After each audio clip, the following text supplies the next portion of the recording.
மட்டும் வருகிற இடம் அல்ல, என மண் சாந்திக்காக வருகிற இடம். காரணம், இந்த இடத்தை அப்படி எனக்கு ஒரு உருவாக்கி விட்டார்கள் இங்க இருக்கிற சகோதரிகள். ஒரு காலத்தில் இந்த கோயில் யாரோ பெரியவர்கள் கட்டியது. ஆனால் கோபுரம் இல்லாத மொட்டை கோபுரமாகவே இருந்தது. ஆனால் அதில் எழுதியிருப்பான் போல இருக்கிறது. துரைமுருகன் என்று ஒருவன் வருவான். அவனை சில சகோதரிகள் உயிரை வாங்குவார்கள். கடைசியிலே ராஜகோபுரம் வரும் என்று. எனக்கு இந்த ராஜகோபுரம் கட்டுகிற பாக்கியத்தை அளித்த அனைவருக்கும் நன்றி தெரிவித்துக் கொள்கிறேன். இன்றைக்கு இந்த கோபுரம் எழுந்து நிற்பதை பார்க்கிற பொழுது ரம்மியமாக இருக்கிறது.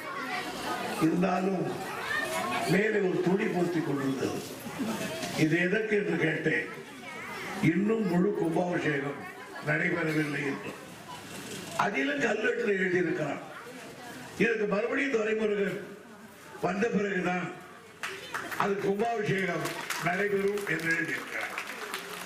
இந்த தேர்தல் முடிந்த பிறகு எங்கள் தலைவர் அவரோடு அமர்கிற பாக்கியத்தை எனக்கு நீங்கள் அளித்த பிறகு முதல் வேலை இந்த கும்பாபிஷேக வேலை என்பதை நான் உங்களுக்கு தெரிவித்துக் கொள்கிறேன். காரணம், இது ஒன்றும் கட்சி அல்ல, ஈஸ்வரன் ஒன்றும் டிஎம்கே அல்ல. அது ஒரு நம்பிக்கை. ஆண்டவன் ஒருவர் இருக்கிறார் என்ற நம்பிக்கை இல்லாவிட்டால் சட்டம் ஒழுங்கு செத்து போய்விடும். ஏதோ ஒரு பயம் இருக்க வேண்டும். அந்த பயத்துக்கு தான் இப்படிப்பட்ட பாவம் புண்ணியம், இதை செய்தால் பாவம், இது உன் பிள்ளைகளை பாதிக்கும் என்றெல்லாம் பெரியவர்கள் நமக்கு சொல்லி வைத்தார்கள். எனவே அந்த நம்பிக்கைக்குரிய ஒரு இடத்தை நாம் தேர்ந்தெடுத்திருப்பதிலே எனக்கு மகிழ்ச்சி. அதே போன்று பல இடங்களில் இந்த கோயில் திருப்பணிகளை நான் பல்வேறு இடங்களில் முறையாக செய்திருக்கிறேன். எனவே இந்த வகையில் உங்களையெல்லாம் இந்த நேரத்தில் பெரும்பகுதி தாய்மார்களாக பார்ப்பதில் எனக்கு மற்றற்ற மகிழ்ச்சி.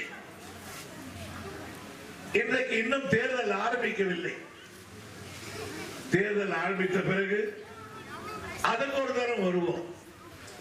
அப்ப வருதுக்கு இப்ப வருதுக்கு என்ன வித்தியாசம்னா, அப்ப மாப்பிளையா வருவோம்.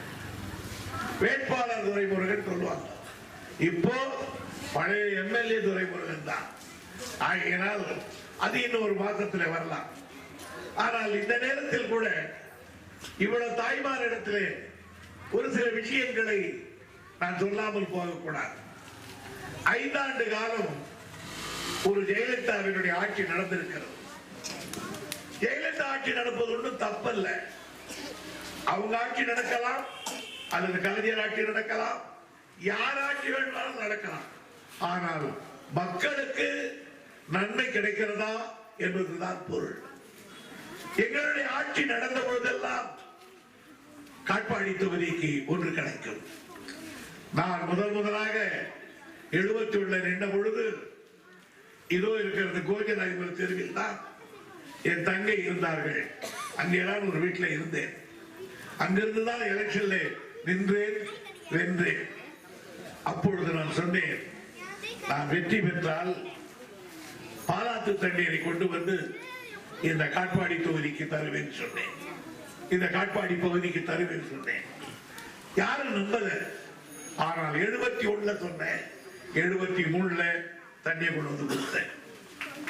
இப்ப போன முறை மந்திரியாக்கும் போது சொன்னேன், இந்த தண்ணி உப்பு தண்ணி ஆகி போச்சு, தோல்தாப் தண்ணி கலந்து போச்சு பாலாத்துல, காவேரி தண்ணி வந்தாதான் நமக்கு மிஞ்சும் என்று சொன்னேன். அதுக்காக எங்க ஆட்சி கலையறதுக்கு முன்னால் தளபதி மு க ஸ்டாலினை கூட்டி வந்து 2000 கோடி ரூபாய் ஒதுக்கி அதிலே ஒரு விழா நடத்தினோம், ஆரம்பித்தோம். ஆனால் அந்த வேலையை ஜெயலலிதா அரசு ஆமை வேகத்திலே நடத்தியது. கருணாநிதிக்கு பேர் வந்து விடும் என்று நாங்கள் வேலூரிலே மிகப்பெரிய போராட்டம் நடத்தியதற்கு பிறகு இப்பொழுதுதான் அது உங்கள் வீட்டை எட்டி பார்த்திருக்கிறது. இன்னும் போதிய அளவுக்கு தண்ணீர் வரவில்லை. ஒரு 3 மாதங்கள் 4 மாதம் பொறுத்துக் கொள்ளுங்கள். எங்கள் ஆட்சி வந்த பிறகு காவேரி தண்ணீர் உங்க வீட்டில் குதிக்கும் என்ற நம்பிக்கையை நான் உங்களுக்கு தர கடமைப்பட்டிருக்கிறேன். அதே போன்று நான் இன்னொரு முறை நின்றபோது சொன்னேன், நீங்கள் எல்லாம் எதுக்கு எடுத்தாலும் குடியாத்தத்துக்கு போகிறீர்கள். பையனுக்கு சர்டிபிகேட்டா குடியாத்தம் போ, ரேஷன் கார்டா குடியாத்தத்துக்கு போ, எது கார்டு எந்த எடுத்தாலும் குடியாத்தம் தான் போகணும். அங்கதான் தாலுகா ஆபீஸ். ஆனா இங்கிருந்து 30 கிலோமீட்டர் போய் நீங்க அந்த ஊர்ல ரேஷன் கடை வாங்கியதையும் நான் சொன்னேன், நான் என் மக்களுக்காக ஓட்டு போடுங்கள், இதே காட்பாடியை தாலுகாவாக்கி காட்டுகிறேன் என்று சொன்னேன். அதே குடியாத்தம் தாலுகா ஆபீஸை குடியாத்த ரோட்ல வந்து இப்பொழுது கட்டடம் கட்டி உட்கார வைத்திருக்கேன்.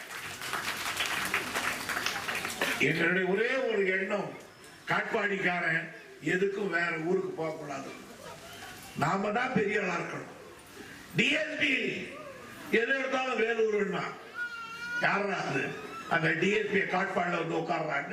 இந்த டிஎஸ்பி ஆபீஸ் கொண்டு வந்தேன்.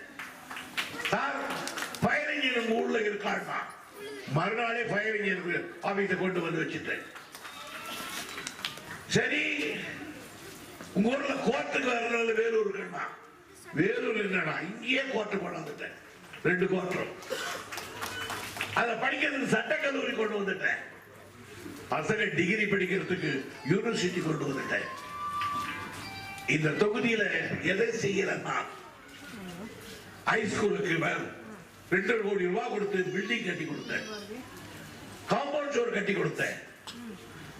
ஆக என்னால் முடிந்தவர்கள் இப்போ இந்த பிரிட்ஜ் கட்டாண்ட குடியாத்த ரோடு கட்டாண்ட உழவர் சந்தையில இருந்து ரோடு இருண்டுகிட்டு இருந்தது.